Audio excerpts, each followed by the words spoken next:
Sometimes we feel like life stops. We pray, we fight, we trust, but nothing changes. We spend sleepless nights wondering, why isn't my answer coming? Has God forgotten me? Are my prayers not enough? That silence hurts, that weight weighs heavily. And there comes a point when the mind fills with doubts and the heart grows weary. But listen to this. It's not that God has abandoned you. It's that everything comes in its own time, not a second before, not a second after. God's clock is different from ours, and although it sometimes seems silent, it is actually working in the invisible. What you see as delay, He sees as preparation. And even if you don't understand why everything seems to be on hold today, believe me, God's timing is perfect. And that's why this channel exists. Because I know that not everyone has a church nearby to attend. I know that many pray alone from their room, from a hospital, or from a place of pain. Here is a refuge. Here is a place of prayer. Here is a virtual church, a 24-hour altar where your soul can rest, strengthen, and reconnect with faith. And I want to invite you to something very special. If this message is already touching your heart, make a simple but powerful act of faith. Dale Leica is video. Write these words in the comments, "I trust in your timing, God," and share it with someone who needs a sign today. Because when you do that, you're not only helping this content reach more people, but you're also becoming a channel of blessing. You're spreading hope, you're bringing light to those who might have already given up.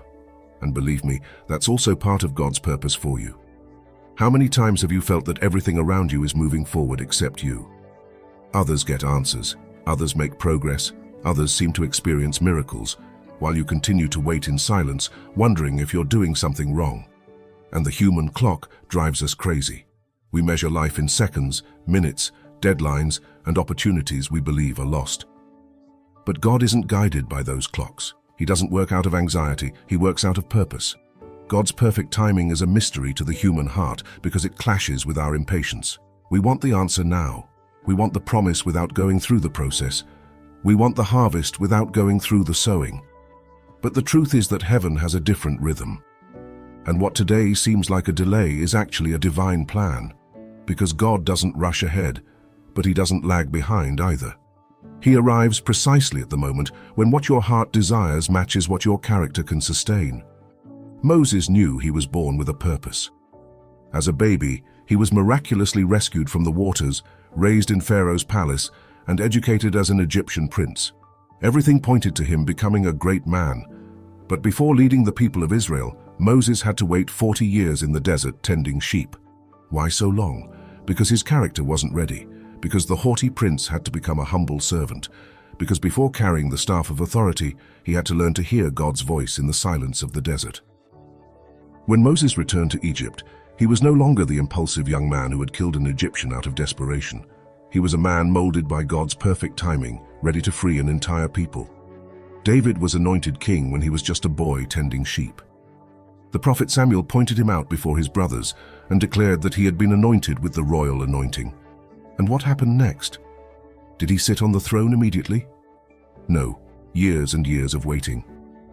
Before wearing the crown, David had to face giants, flee from enemies, live in caves, be betrayed, and learn to depend completely on God. Why? Because if he had received the throne in his immature youth, he would have lost it. God was forging in David a heart like his own, a character tempered by trials, so that when the time came, he would know how to rule not like a proud child, but like a servant king. Joseph dreamed of greatness as a teenager. He saw visions of his brothers bowing down to him. His destiny was sealed. But instead of going straight to the palace, Joseph went through the pit, slavery, and prison. Betrayed, forgotten, humiliated. They passed years of darkness in which anyone might have thought their dreams had died. But no, it was all part of God's perfect timing. Because in the pit, Joseph learned to trust. In Potiphar's house, he learned to manage.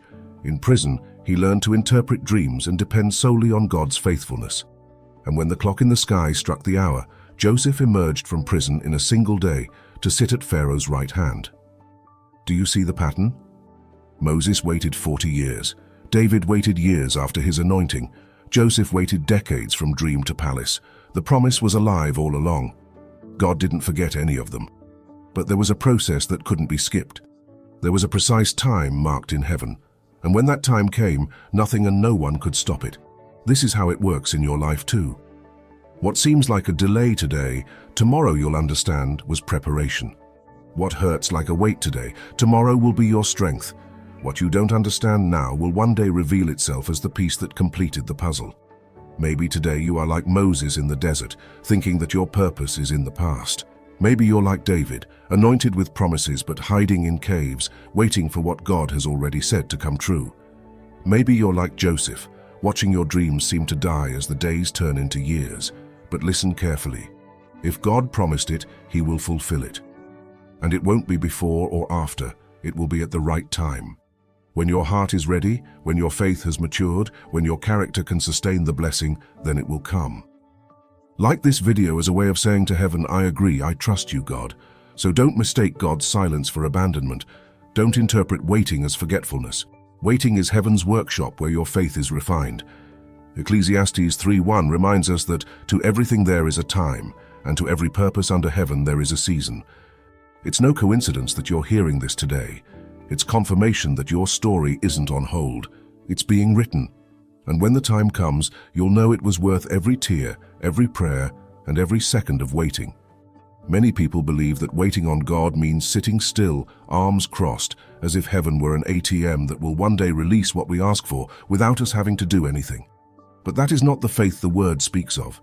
True faith is not passive, is dynamic, active, vibrant. Waiting on God is never an empty parenthesis, it is a time of formation and movement. Because yes, God has a time for everything, but you also have a part to play. You can't change God's timing, but you can decide what you do while those times come. And here's the big difference. Waiting isn't stagnating, waiting is preparing.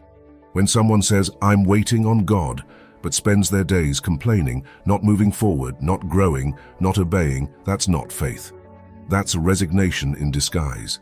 Waiting on God means trusting that He is in control, but it also means getting up every day to do what you have to do. Look at the difference. Stagnate, it's looking at the clock and getting desperate because nothing changes. Wait in faith, it is looking at the sky and saying, even if I don't see it, I will keep walking. The time of waiting is a time of sowing, not of inactivity. It's the perfect time to feed your mind with the Word, to care for your body, to strengthen your relationships, to polish your character. The Bible makes it clear, whatever a man sows, that he will also reap. Galatians 6:7. If you expect to reap something big tomorrow, you must sow today. No one reaps fruit from a field in which seed has never been sown, and that's often the problem. We want the blessing, but we don't want the process of sowing with tears, of working without seeing immediate results, of remaining constant even when it seems like nothing is happening. True faith is not demonstrated by what we say, but by what we do while we still see nothing. Do you want a restored marriage? Pray, yes, but also work on your character, your patience, and your way of speaking. Do you want a new job? Be confident, yes, but also prepare your resume, study, and acquire skills. Do you want healing? Believe, yes, but also take care of your body. Eat well, do your part. Faith that waits without acting remains theoretical, but faith that prays and moves at the same time is what opens doors. Noah, he didn't just sit and wait for the rain. God gave him the instructions, and he began building the ark day after day, for years, before there was even a cloud in the sky. That's active faith. Abraham, he didn't stay in his homeland saying, God will give me descendants someday.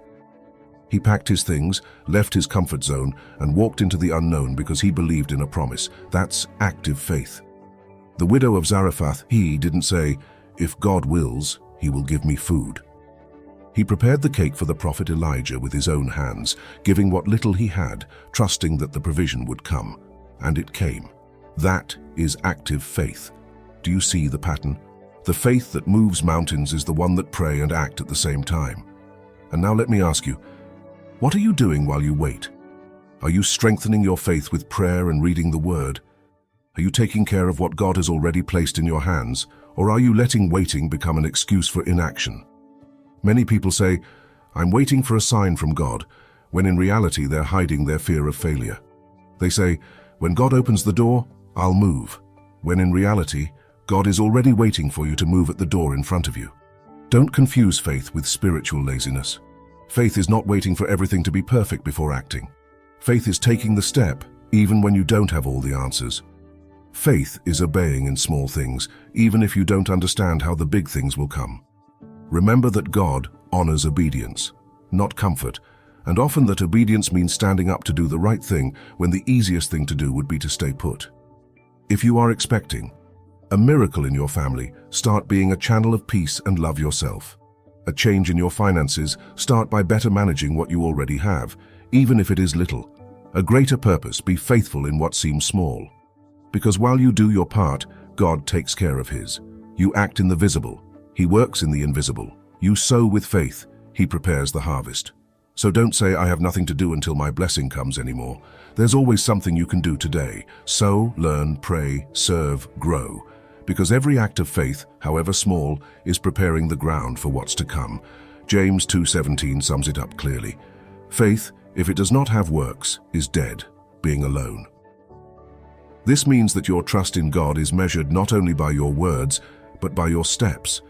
And every step you take today, no matter how small, is a powerful declaration that says, I believe God's timing is perfect, but until it arrives, I will do what I have to do. There are times in life when pain hits us so hard that it seems impossible to think anything good can come from it. The loss of a loved one, an unexpected diagnosis, a betrayal, a failure, a prayer that never seems to be answered.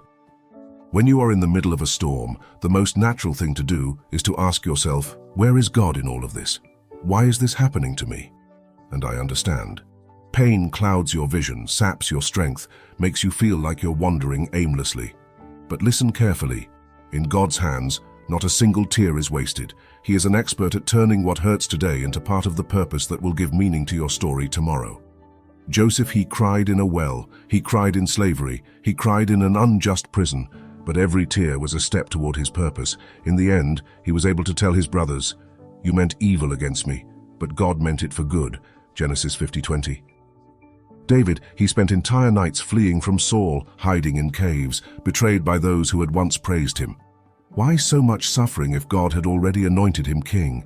Because that pain was forming him, polishing his character so that he wouldn't be just any king, but a king after God's own heart. Job, he lost everything in a single day. Children, health, possessions. The pain was so intense that his own wife told him to curse God and die. But Job didn't give up. In the midst of the ashes, he declared, the Lord gave, and the Lord has taken away. Blessed be the name of the Lord. And the end of Job was greater than his beginning. Here is the truth we need to engrave in our hearts. Pain is not always a punishment. It is often a formative process. God doesn't enjoy seeing you cry, but he does know how to use those tears to help you grow, to shape your character, to draw you closer to him. What breaks you today will be your testimony tomorrow. What seems unjust today will be part of your ministry tomorrow. 1. Pain reveals your faith. It's easy to trust God when everything is going well, but true faith is demonstrated when there are no answers, when everything seems lost, and yet you still say, I believe.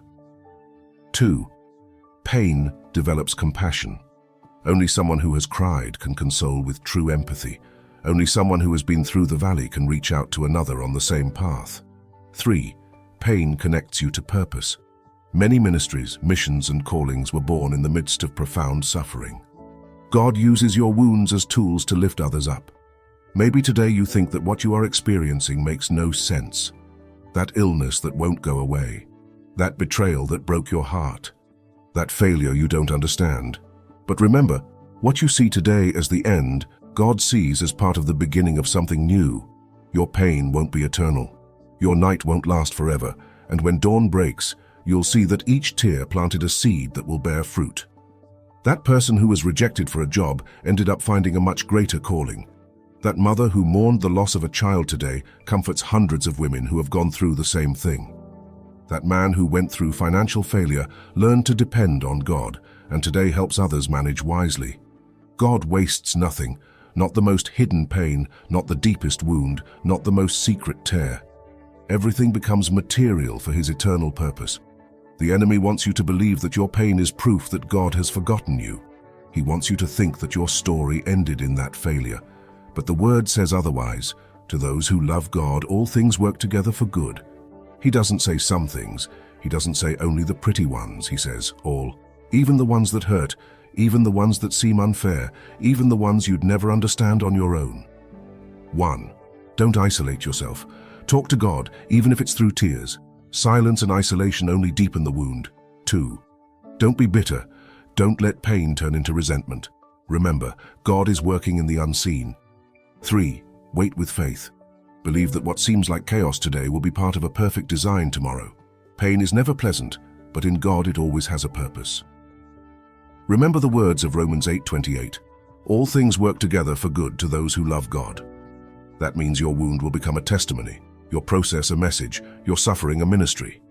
So today, even if you don't understand anything, declare with faith, Lord, I don't understand this pain, but I trust that you will use it for good. Don't waste it, transform it into purpose. And believe me, the day will come when you will look back and say, it was worth every tear because that pain took me to the exact place where God wanted me to be. One of the most difficult moments in the life of faith is not when you face a visible enemy, nor when you struggle with a crisis you can name. The hardest moment is when you pray, cry out, weep, and the sky is silent. There are no answers, there are no signs, no changes. That silence is so heavy that many think God has abandoned them. If he loved me, he would have answered me by now, they say. If he truly listened to my prayers, something would have changed. But the truth is that the silence of God is not absence, it is strategy. It's the secret workshop where your faith is measured, not by what you see, but by what you decide to believe even when you don't see anything. The best example is Jesus. After being baptized and hearing the Father's voice say, "This is my beloved Son, in whom I am well pleased," the Spirit led him into the desert. There it happened 40 days and 40 nights without hearing a single word from the Father. Not a voice, not a sign, not an angel telling him, "Cheer up, you're on the right path." Only silence. And it was in that silence that the enemy appeared. Not with blows, but with temptations. If you are the Son of God, turn these stones into bread. If you are the Son of God, throw yourself down, and the angels will rescue you. If you worship me, I will give you all the kingdoms of the earth. Do you see the pattern? The devil struck in the silence, just when it seemed there was no backup from heaven. But Jesus did not fall because his faith did not depend on hearing the voice of God, but on belief in what was already written. Each answer was, "It is written." That is the model of true faith, trusting in what God has already said, even when heaven is silent. If this message speaks to your heart, please support it with a like. That helps us reach more people with this word of hope. When there are miracles, signs, and quick answers, it's easy to believe. When doors open, when money comes in, when health improves, anyone can raise their hands and say, "God is good."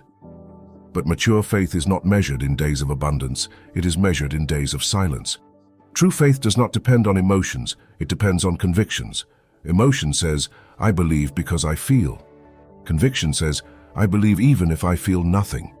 That is the faith that moves the heart of God, the faith that stands alone when it seems that heaven is closed. Abraham, he waited 25 years for the promised son. There were long periods when God didn't speak. Even so, Abraham continued to believe, and through that faith, it was credited to him as righteousness. Elias, he fled to the desert depressed, seeking a powerful voice from God. And it was not in the wind, nor in the fire, nor in the earthquake that he found him, but in the gentle whistle. The silence was the voice of God. Mary and Martha, they cried out for Lazarus, but Jesus took 4 days to arrive. The silence was harsh, but in the end, that silence prepared for the greatest miracle, the resurrection. God's silence has profound purposes. 1. Purify intentions. Do you seek him for what he can give you or for who he is? 2. Separate emotion from conviction. Silence reveals whether your faith is just passing enthusiasm or real confidence. 3. Strengthen roots. A tree does not grow strong in seasons of constant rain, but rather in seasons of drought, because then its roots sink deeper in search of water. Your faith also grows in silence. When there's no answer, you're forced to dig deeper, to sink roots, to rely on what you already know about God, not on what you feel. Perhaps today you are in a similar desert. You pray, and it seems like nothing rises from the ceiling. You wake up every morning waiting for a sign, and all you find is silence. I want to tell you something. You are not alone. You are not abandoned. You are being tested. Silence doesn't mean God has left. It means he trusts you enough to let your faith be exercised. Just as a teacher remains silent during an exam, God also remains silent when you need to demonstrate that what you've learned is already within you. There are 3 common responses when the sky is silent. 1. Complaint. God doesn't hear me, so why pray? 2nd, rebellion. If God doesn't answer, I'll do things my way. 3rd, discouragement. I'm sure I'm not worth it, I'll give up. But there is a 4th response which transforms silence into an altar. Remain firm in faith. Keep praying even if it seems futile. Keep worshipping even if you feel nothing. Keep obeying even if you see no fruit. Unwavering trust. You learn to say, even if I don't see it, I know God is working. Solid character. Your dependence is no longer on emotions. It is on the Word, real intimacy with God. You discover that you don't need constant signs to know He is with you. Imagine a father teaching his son to walk. At first, he holds his son's hands, talks to him, and encourages him. But there comes a moment when he slowly lets go and stands a few steps away in silence, watching. The child, trembling, takes clumsy steps, no longer feeling his father's hands. And just as he seems to fall, the father embraces him. This is what God does with you in silence. He doesn't abandon you, He's just watching you take steps of faith, strengthening your trust. If you find yourself in silence, don't despair. That silence is fertile ground where your faith becomes a rock. Remember Hebrews 11:1. Faith is the assurance of things hoped for, the conviction of things not seen. Faith is not about feeling, it's about being convinced. It's about being able to say, even if I hear nothing, I still believe. Even if I feel nothing, I still worship. Even if I see nothing, I still walk. And when that silence ends, because it will, you will discover that it wasn't you holding the faith, it was God holding you. Then you will understand that every second of silence was worth it, because true faith was born there, one that does not depend on signs, but on the unshakable trust that God never fails. Obedience is one of the greatest challenges of faith. Obeying when everything flows is easy. Obeying when you see fruit is natural. But what happens when you obey and nothing changes? What happens when you do the right thing and it doesn't seem worth it?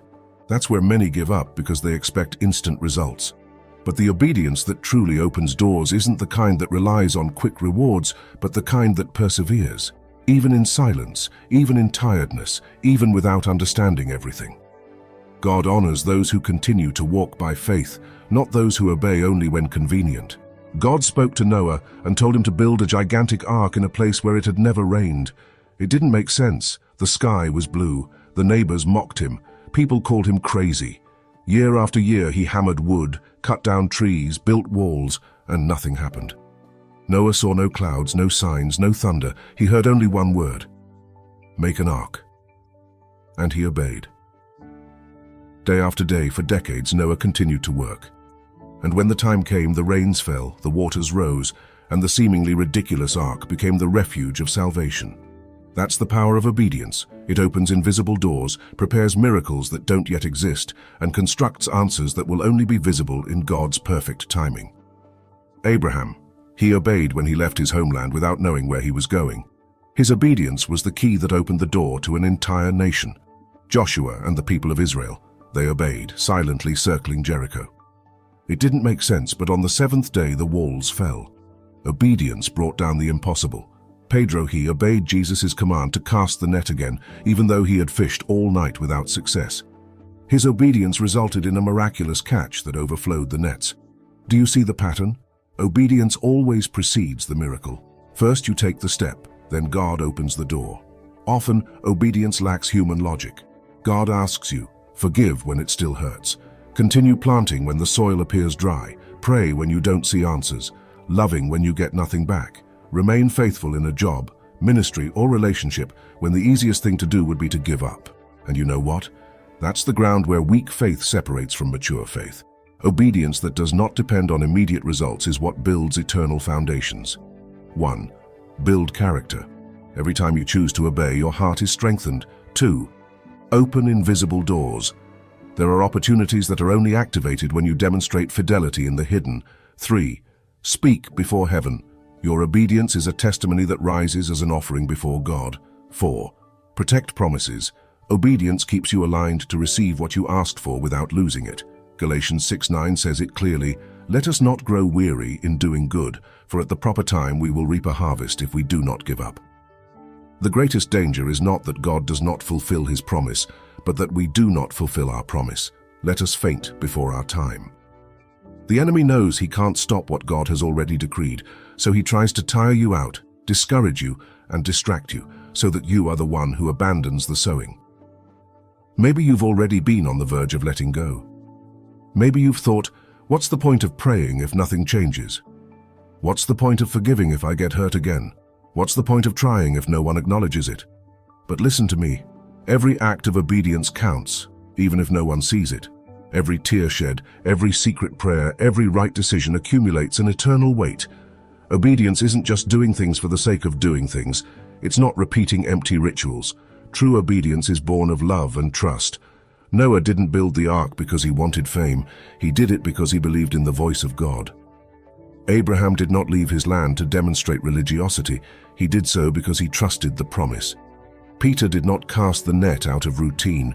He did it because he believed in Jesus' word. The obedience that opens doors is that which springs from a surrendered heart, not from a mind that seeks to comply with mechanical rules. Maybe today God is asking you for something that seems small.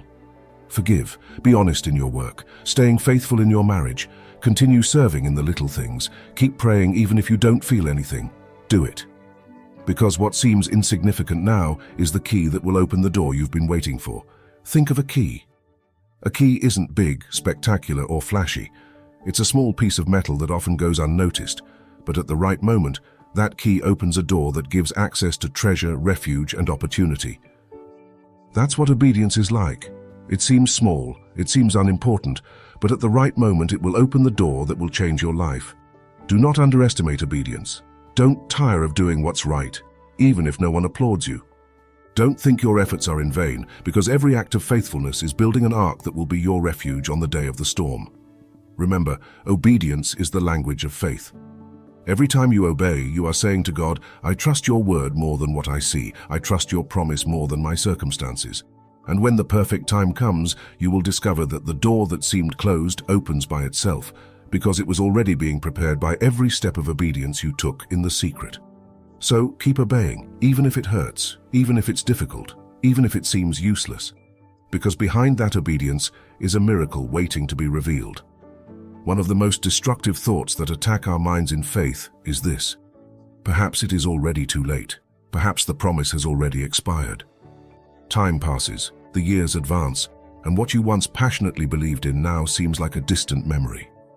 Hope slowly fades, and doubt begins to whisper, if God was going to do it, he would have done it already. Maybe you misunderstood. That was just a dream, not a promise. The enemy knows he can't cancel what God has decreed, so his strategy is to make you doubt time. But listen carefully, God's promises do not expire, they do not lapse, they are not cancelled by the passing of the years. God promised Abraham a son, not when he was young and strong, but when he was old, when his wife Sarah was barren and the chances were zero. From any human perspective, it was impossible. Science said no, logic said no, biology said no, but God had already said yes. Years passed. Abraham had moments of doubt, even trying to help God by taking shortcuts, but the promise remained intact. God didn't say, because you doubted, I will no longer give you the son. The promise remained alive because it did not depend on Abraham's perfection, it depended on God's faithfulness. And one day, at exactly the right time, Sarah conceived Isaac. And what seemed biologically impossible became the clearest sign that when God promises, he fulfills, even if human calendars say otherwise. Leave it written in the comments, I trust in your timing, God. That will be your public declaration of faith. I'd love to read your testimony in the comments. What promise from God are you waiting for? Write it down, because by sharing it, you also strengthen others. Isaiah 55:11 reminds us of something powerful. The word that God speaks does not return empty. This means that if God has spoken something over your life, that word is active, moving, working, even if you don't see it. It may take a year, 10 years, or 20 years, but it doesn't expire. God's promises have no expiration date because they are anchored to his faithfulness, not to our circumstances. Many abandon their promise because they believe they are too old, that they have missed opportunities, that they have made too many mistakes. But who said that God's promise depends on your age, your resources, or your failures? Moses was 80 years old when he was called to liberate Israel. Caleb was 85 when he said, "Give me that mountain," and conquered Hebron. Hannah cried for years for a son, and when everyone thought it was too late, Samuel was born and became a prophet. If God promised it, age and circumstances don't matter. He is faithful. 1. Because God is preparing you. An early promise can destroy you if your character is not yet ready. 2. Because He is preparing the environment. There are promises that also depend on people, places, and circumstances that must align. 3. Because God wants you to love Him more than the promise. If the promise becomes an idol, it can steal your heart. Delay doesn't mean cancellation, it means protection. God watches over your life and your purpose and knows the exact moment you can receive what you asked for. Perhaps God promised restoration in your family. Years have passed and you think it's too late, but God continues to work in the hidden. Perhaps you received a word about your ministry, but today you find yourself in the small hidden realm. That word lives on, even if it hasn't yet blossomed. Perhaps you dream of a project, a venture, a calling, and everything seems dead. Remember, Abraham also felt that everything was dead, but the promise was alive. The enemy whispers, "You were wrong. God never said so." That promise was for someone else, not for you. You don't have time anymore, you've lost your moment. But the voice of God answers, "I'm not a man to lie, nor a son of man to repent. What I have said, I will do." Numbers 23:19. 1. Remember her in prayer. Thank God every day for what you don't see yet. 2. Declare the word, repeat what God said. If He promised it, His word is stronger than your doubt. 3. Keep obeying. Don't stop. Your faithfulness prepares the ground. 4. No compares. Other people's promises have a different clock. Focus on yours. Imagine God gave you a seed. At first it seems insignificant, invisible. You plant it in the ground, but months go by without seeing anything. You despair, thinking it's rotten. But beneath the earth, hidden away, the seed is alive, taking root. And one day, without you expecting it, it breaks through the surface and begins to grow. This is God's promise. Even if you don't see it, it's alive underground. And when the time comes, it will sprout forth with power. God's promise never expires. No matter how much time has passed, no matter how many mistakes you've made, no matter if the outlook seems bleak, if God said it, He will do it. Perhaps today you feel your strength is failing, your faith is eroding, your hope is dying. But remember Abraham. He doubted, he failed, he stumbled, and yet the promise came. So lift up your gaze and declare with faith, "The word of God in my life is still alive. Even if I don't see it, it's working. Even if it takes time, it will arrive. Because what God promised never expires." And when that day comes, you will understand that it was not late, that it was not forgetfulness, that it was not coincidence. It was the perfect timing of God, who always fulfills what He promises. We live in a generation that measures value by what we see. Social media followers, applause, recognition, public applause. But the kingdom of God doesn't work that way. For Him, the most valuable thing isn't what you do in front of others, but what you do in secret. Heaven does not reward appearances, it rewards silent fidelity. That's why Jesus taught that true prayer doesn't need a stage, but a closed room.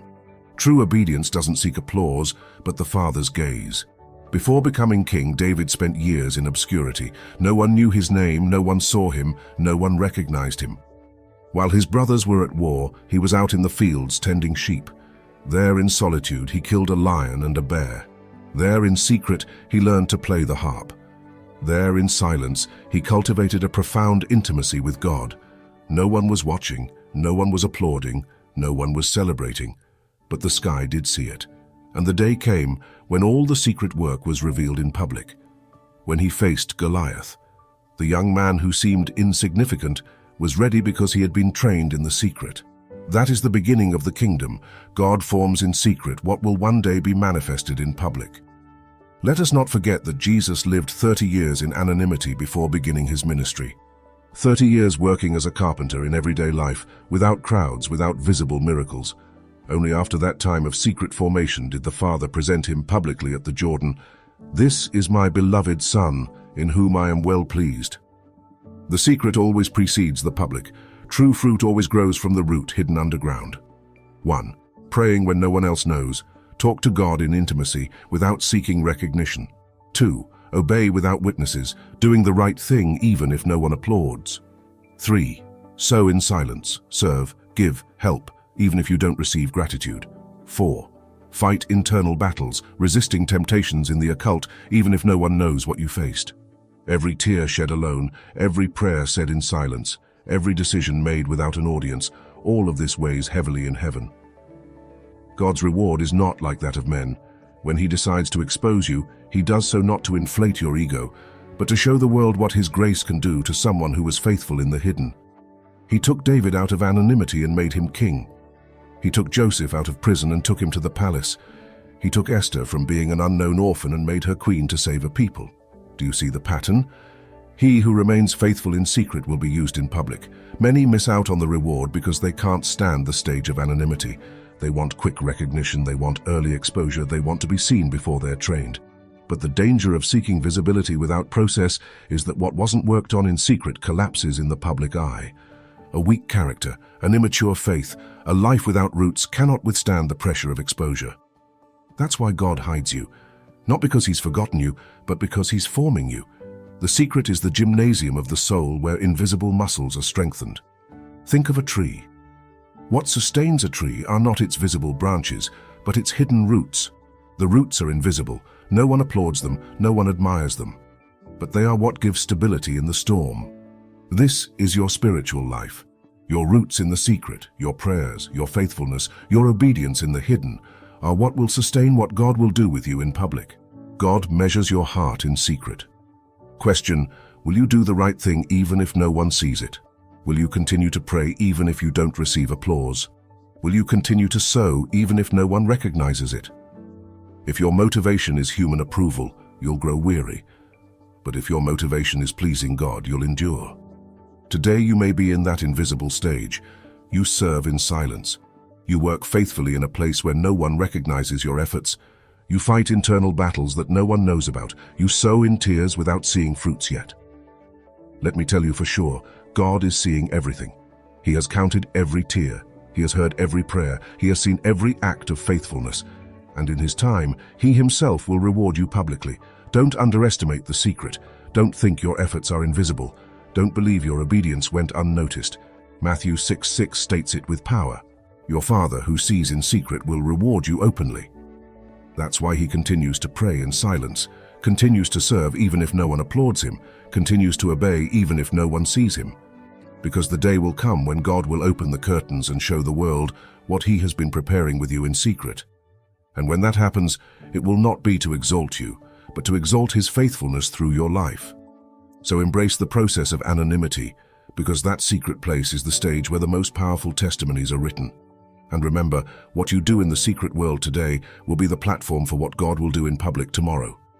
When we think of worship, the first thing that comes to mind is singing, raising our hands in church, a moment of emotionally charged prayer. And yes, all of that is worship. But there is a deeper, more intimate, and perhaps more difficult way to worship. Worship while you wait. Because anyone can worship when the promise has already arrived, when healing has been manifested, when the miracle is at home. But to worship while you still see nothing, while your heart remains empty, while your prayer remains unanswered, that is the worship that moves heaven. Job lost everything in a single day, his children, his possessions, his health. The tragedy left him in ruins, covered in sores, sitting in ashes. Humanly speaking, anyone would expect Job to curse God, to blame him, to rebel. Even his wife told him, "Curse God and die." But Job did not respond with complaint. He responded with worship. The Lord gave, the Lord has taken away. Blessed be the name of the Lord. That act of worship in the midst of waiting and pain is one of the most powerful expressions of faith recorded in the Bible. Job didn't worship for what he had. He worshipped for who God was. And that's the key. True worship doesn't depend on circumstances. It depends on the conviction that God remains worthy even when heaven is silent. When you worship while you wait, you are declaring something in the spiritual world. My faith does not depend on what I receive, but on who you are. My trust is not in the miracle, but in the God of miracles. My praise does not fade because I see no fruit. On the contrary, it burns because I know you are faithful. Worship in waiting is a spiritual weapon. It disarms the enemy who waits to see you complain. It tears down walls of unbelief. It breaks chains of despair. King David understood this principle. In Psalm 34:1 he declared, "I will bless the Lord at all times. His praise shall continually be in my mouth." In all times? Yes, in the good times and the bad, in the peaks and the valleys, in victory and in waiting. David knew that worship isn't limited to seasons of celebration. Worship is a heartfelt decision that stands firm even in the face of trial.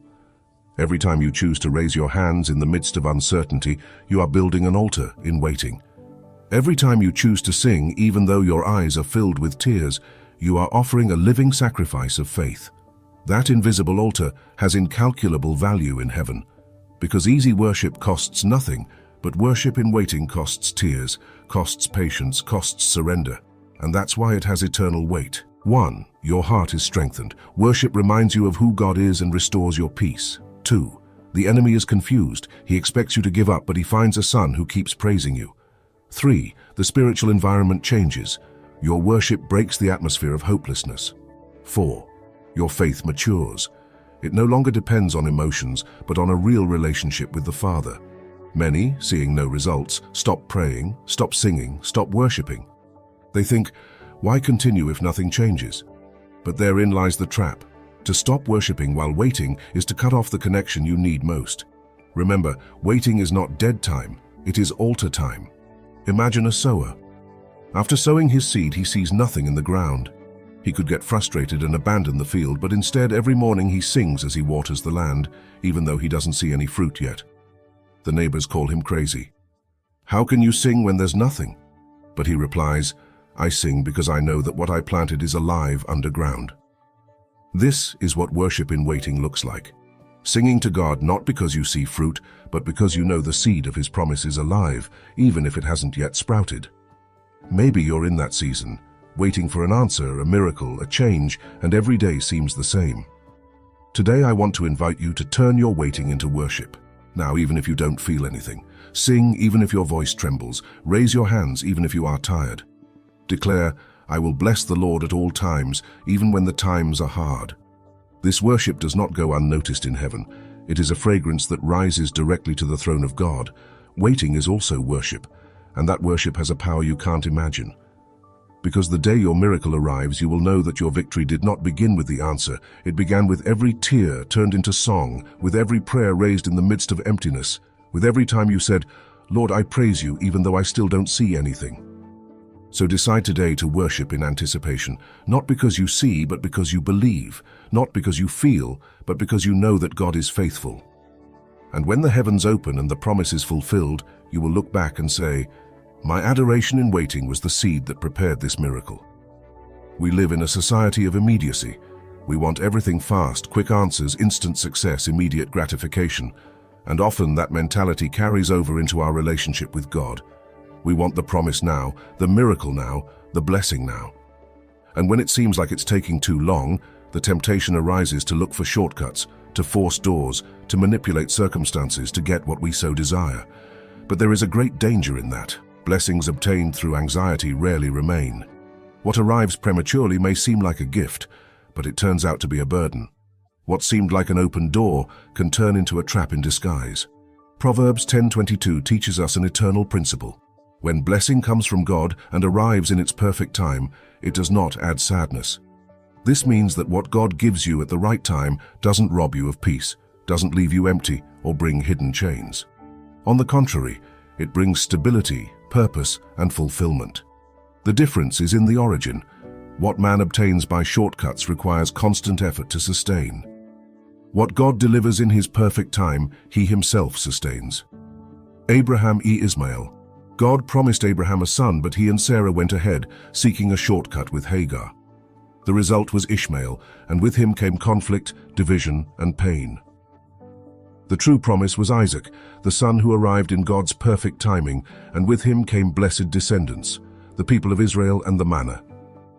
God told them to gather only what was needed each day. Some, out of anxiety, gathered more, and what they saved spoiled. Blessings that are out of season rot, but those that arrive daily at the right time nourish and endure. The prodigal son. He received his inheritance early, but because he wasn't prepared, he squandered it and ended up ruined. The inheritance wasn't bad. The bad thing was receiving it without the maturity to sustain it. Blessings that last are those that come after a process, after a wait, after a formed character. A relationship that comes in God's time is stable and mature. A relationship forced by anxiety ends in wounds. A ministry raised up by God at the right time bears constant fruit. One raised up by ambition collapses in the first storm. A job opportunity given by God brings peace. One obtained at any price brings exhaustion and slavery. What comes from God endures. What comes from anxiety collapses. Proverbs 10:22 says that the blessing of the Lord makes rich. It doesn't just mean money, but fulfillment, purpose, and inner peace. When something comes from God, you don't need to manipulate it to make it work. It flows, it grows, it sustains itself because it's supported from heaven. Do you want to know if what you have comes from God or from your anxiety? Ask yourself, does this bring me peace or does it steal my peace? Does this bring me closer to God or further away from Him? Does this strengthen me or wear me down? True blessing doesn't add sadness. That's the sign. Think of a fruit. If you pick it too soon, it's green, bitter, and hard to digest. It may fill you up, but it doesn't nourish you. On the other hand, when you wait for it to ripen, the fruit is sweet, delicious, and ready to nourish. That's what blessings are like. If you take them raw, you don't enjoy the taste. They cause you pain. If you receive them in God's time, they arrive ripe, ready, permanent. Maybe today you feel like you should have already received your miracle, your answer, your promise. You compare yourself to others and think, why can they and not me? Don't forget this. What comes before its time can destroy you, but what comes in God's perfect timing builds you up, edifies you, and elevates you. That's why God waits. Not because He's forgotten you, but because He wants to give you something lasting, not something fleeting. Many fall into temptation just before receiving what they expected. They get desperate and force a relationship that wasn't part of the plan. They give up and abandon a ministry just before it bears fruit. They seek human solutions when they were about to see the divine answer. The enemy knows, if he gets you to accept a substitute, he steals the real promise from you. Today, God reminds you, don't accept less than what He promised. Don't take shortcuts that compromise your faith. Do not confuse doors opened by man with doors opened by God. The blessing that lasts is not obtained by anxiety, it is received by faithfulness and patience.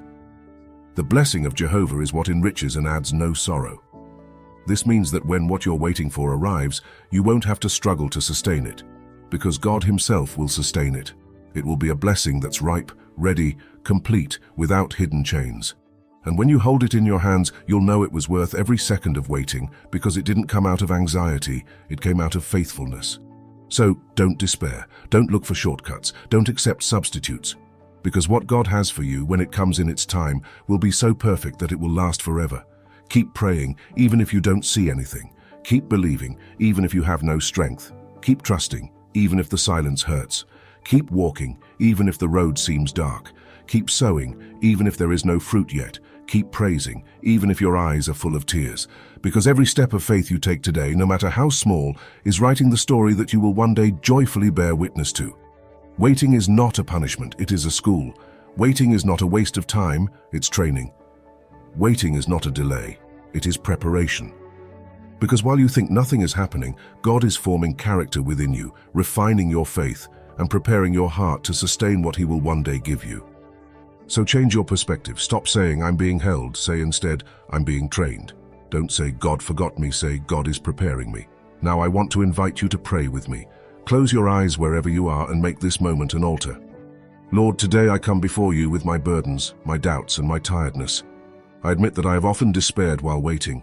I felt like you're not listening to me, like heaven is closed. But today I decide to trust in you again. I give you my time, my plans, my desires. I want to believe that everything will come at the perfect time that you have already marked for me. Give me patience so I don't give up. Give me faith to keep walking even if I don't see anything. Give me strength to stand firm in the midst of silence. Lord, today I declare with my lips, I trust in your timing, God. Say it after me. I trust in your timing, God. And while I wait, I won't sit idly by. I will continue to pray. I will continue to serve. I will continue to love. I will continue to sow. Because I know that waiting doesn't destroy me, it shapes me. Waiting doesn't stop me, it prepares me. Thank you, Lord, because even if I don't see it, you are working. Thank you because what seems like silence is actually your secret workshop. And thank you because when the time comes, I will know that it was all worth it. Amen. All human beings carry a void inside. Some try to fill it with money, others with success, others with relationships, with travel, with achievements. And although at times it seems to work, that emptiness always returns. Why? Because that space isn't designed for anything of this world. That space can only be filled with the presence of God. St. Augustine once said, "You made us for yourself, Lord, and our hearts will be restless until they rest in you." That's the truth. Nothing you seek outside can give you the peace that only God can give. The prodigal son, he thought happiness lay far from the Father's house. He sought pleasure, independence, and a life filled with celebration, but he ended up empty, humiliated, and yearning to eat pig food. And it was then, remembering the Father's love, that he returned home and found what he had always sought: acceptance, forgiveness, identity. The Samaritan woman in the well, she had had 5 husbands and was living with a 6th man. She was looking for love in the wrong places, thirsty for something she couldn't explain. And one day she met Jesus, who told her, "Whoever drinks the water I give him will never be thirsty." That day he understood that only he could satisfy his soul. David, he put it poetically, "As the deer pants for the water brooks, so my soul pants for you, O God." Salmo 42:1. Seeking God isn't a cold religious act, it's a living relationship with a loving Father. He himself says in Jeremiah 29:13, "You will seek me and find me when you search for me with all your heart." This means that God doesn't hide from you. You don't have to perform complicated rituals to find him. All you need is a sincere heart that says, "Lord, I need you." He always responds to that cry. 1. You find peace, a peace that does not depend on circumstances, a peace that calms even in the storm. 2. You find purpose. Your life stops being an accident and becomes a mission. 3. You find identity. You stop being defined by the world and begin to live as a child of God. 4. You find strength. When your strength runs out, you discover that theirs never ends. Imagine your soul is like a cell phone. It may be the latest generation, with the best camera and 1,000 apps, but if it's not connected to a charger, it shuts off. That's who we are. We may have talents, titles, money, but without a connection to God, we end up dull inside. Prayer, worship, and reading the Word are the fuel that keeps your life burning. If you want to begin seeking God, you don't need formulas. You just need a sincere heart. Set aside a moment each day to talk to him. Read a passage from the Bible, even if it's short. Tell him in your own words, "Lord, I want to know you better." That small step will open the door to a relationship that will transform your life. The world promises a lot, but only God truly delivers. Everything you seek, love, peace, meaning, hope, is in him. So don't waste any more time running after fleeting things. Seek God and you will find him. And when you find him, you will discover that it was always he who was looking for you first. Today I want you to declare it with all your heart. It was not in vain. The tears you shed in silence were not in vain. The prayer you made at dawn was not in vain.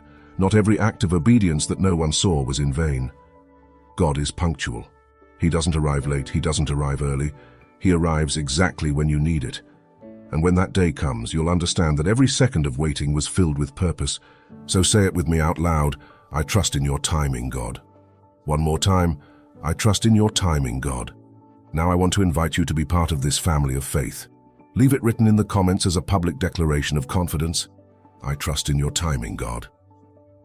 That will be our anchor, our sign that we remain firm, hoping, believing together. If this message touched your life, like it and share it with someone who needs a sign from heaven today. You never know who you might be lifting up with a simple click. And don't forget to subscribe, because here you have a virtual church, a community where you'll never walk alone. Noah, he didn't just sit and wait for the rain. God gave him the instructions, and he began building the ark day after day, for years, before there was even a cloud in the sky. That's active faith. Abraham, he didn't stay in his homeland saying, "God will give me descendants someday." He packed his things, left his comfort zone, and walked into the unknown because he believed in a promise. That's active faith. The widow of Zarephath, he didn't say, "If God wills, he will give me food." He prepared the cake for the prophet Elijah with his own hands, giving what little he had, trusting that the provision would come. And it came. That is active faith. Do you see the pattern? The faith that moves mountains is the one that pray and act at the same time. And now let me ask you, what are you doing while you wait? Are you strengthening your faith with prayer and reading the Word? Are you taking care of what God has already placed in your hands, or are you letting waiting become an excuse for inaction?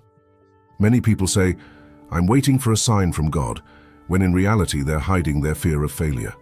They say, "When God opens the door, I'll move," when in reality, God is already waiting for you to move at the door in front of you. Don't confuse faith with spiritual laziness. Faith is not waiting for everything to be perfect before acting.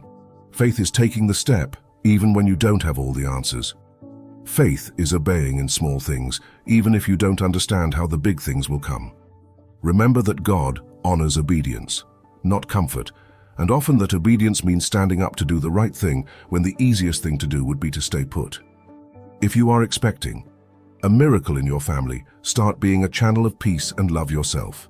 A change in your finances, start by better managing what you already have, even if it is little.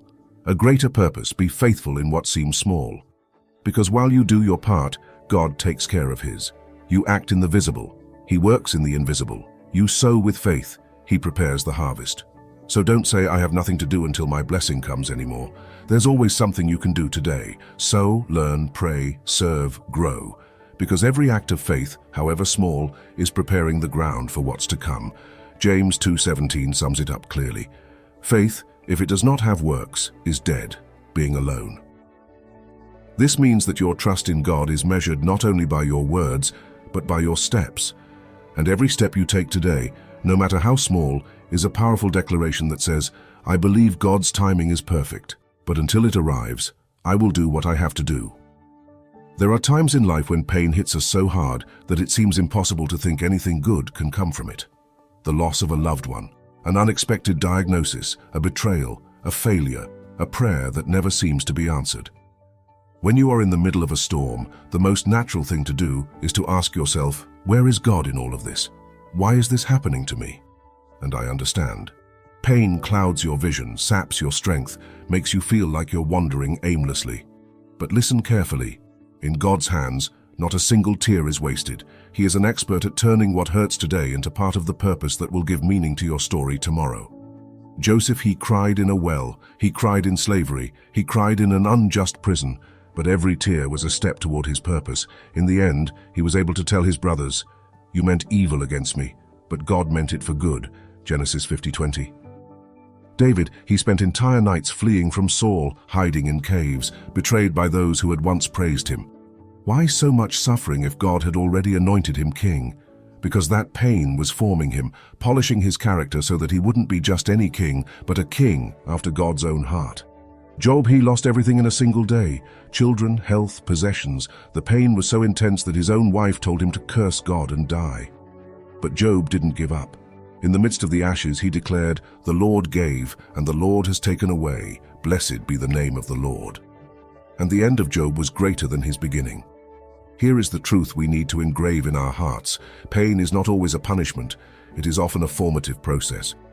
God doesn't enjoy seeing you cry, but he does know how to use those tears to help you grow, to shape your character, to draw you closer to him. What breaks you today will be your testimony tomorrow. What seems unjust today will be part of your ministry tomorrow.